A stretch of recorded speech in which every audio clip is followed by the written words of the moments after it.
ఎంత చదువు చదివి ఎన్నింటి విన్నను హీనుడవ గుణంబు మానలేడు బొగ్గు పాలగడగ బోవునా మలినంబు విశ్వదాభిరామ వినురవేమా విశ్వదాభిరామ వినురవేమా.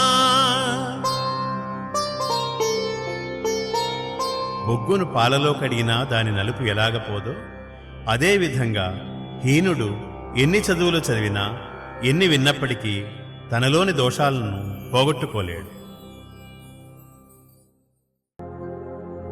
భర్త యజమానిగానున్నప్పుడు స్త్రీ కష్టపడి ఇంటిని వృద్ధిలోనికి తెచ్చినచో కొడుకుల పెత్తనంలో సుఖపడవచ్చును.